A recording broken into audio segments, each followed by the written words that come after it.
Tunahitaji nira ambayo tunahitaji mafuta ya Mungu ambayo uvuje nira.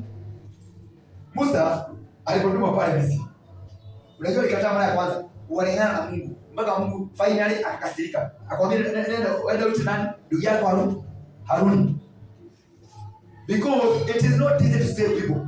Neno nasema kitabu cha Petro wa kwanza 4:18, it is not easy for good people to be saved.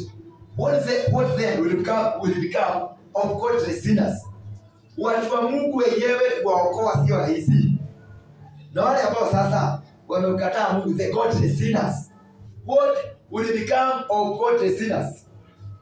So nasemaje, hii ambayo Mungu ametengeneza ili watu wamrudie ni kama ile ambayo kuelewa. Unajua ni vizuri kuelewa, kuna wakati ambao wenyewe Mungu anaweza taka wewe mwenyewe baada kuingia mahali mmefikishana yeye anataka wewe uamue kurudia.